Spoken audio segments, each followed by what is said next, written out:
நீலகிரி மாவட்ட ஆட்சியர் அலுவலக வளாகத்தில் ஒப்பந்த தூய்மை பணியாளர்கள் கொட்டும் மழையில் காத்திருப்பு போராட்டத்தில் ஈடுபட்டு வருகின்றனர். மாவட்ட ஆட்சியர் நிர்ணயித்த ஊதியத்தை உடனடியாக வழங்க கோரி தூய்மை பணியாளர்கள் இந்த போராட்டத்தினை தற்போது முன்னெடுத்திருக்கிறார்கள்.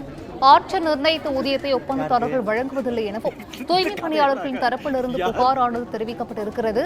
மேலும் இந்த விவகாரத்தில் ஆட்சியர் தலையிட்டு உரிய நடவடிக்கை எடுக்க வேண்டும் என தூய்மை பணியாளர்கள் மழையில் நனைந்தபடி இந்த கோரிக்கையை முன்வைத்து வருகிறார்கள். மேலும் தூய்மை பணியாளர்கள் போராட்டத்தில் ஈடுபட்டு வரக்கூடிய காட்சிகளையும் தற்போது பார்த்து வருகிறோம். கொட்டும் மழையில் தூய்மை பணியாளர்கள் தங்களது போராட்டத்தினை முன்னெடுத்திருக்கிறார்கள். மாவட்ட ஆட்சியர் நிர்ணயித்த ஊதியத்தை உடனடியாக வழங்க கோரி தூய்மை பணியாளர்கள் இந்த போராட்டத்தில் ஈடுபட்டு வருகிறார்கள். செய்தியாளர் அன்பழகன் மீண்டும் இணைப்பில் இருக்கிறார். அன்பழகன், இங்கு விவரங்களை தொடரலாம். வணக்கம் சிந்துஜா. நீலகிரி மாவட்டத்தில் நகராட்சி, ஊராட்சி, பேரூராட்சி ஆகிய பகுதிகளில் பணிபுரியும் ஒப்பந்த தூய்மை பணியாளர்களுக்கு மாவட்ட ஆட்சியர் நிர்ணயித்த ஊதியத்தை ஒப்பந்ததாரர்கள் வழங்குவதில்லை என கூறி 100க்கும் மேற்பட்ட தூய்மை பணியாளர்கள் இன்று உதகையில் உள்ள மாவட்ட ஆட்சியர் அலுவலகம் முன்பு கொட்டுமழையில் காத்திருப்பு போராட்டத்தில் ஈடுபட்டு வருகின்றனர். அதேபோல் தூய்மை பணியாளர்களுக்கு வழங்க வேண்டிய இசிஐ, PF, மருத்துவ காப்பீடு முறையாக ஒப்பந்ததாரர்கள் வழங்குவதில்லை எனவும் இதனை நகராட்சி நிர்வாகம் கண்டுகொள்வதில்லை என்பதால் மாவட்ட ஆட்சியர் தூய்மை பணியாளர்களின் பிரச்சனைகளை கவனம் செலுத்தி உடனடியாக நடவடிக்கை எடுக்க வேண்டும் என 100க்கும் மேற்பட்ட தூய்மை பணியாளர்கள் கொட்டுமலையில் காத்திருப்பு போராட்டத்தில் ஈடுபட்டு வருகின்றனர். சிந்துஜா,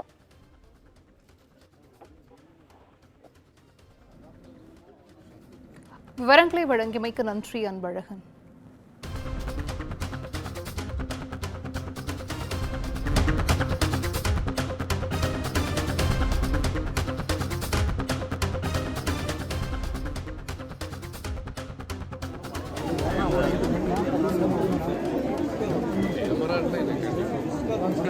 எவ்வளோ பெரிய ஒரு நிமிஷம்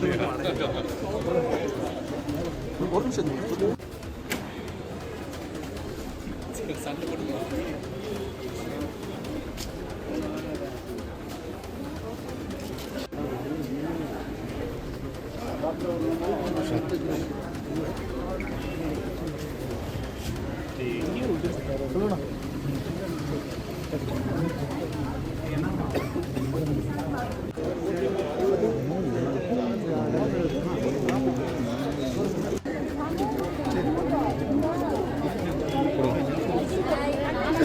யாருக்கு இந்த கதையெல்லாம் ஆகாது.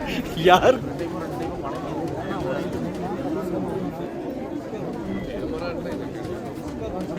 எவ்வளோ பெரிய ஒரு நிமிஷம்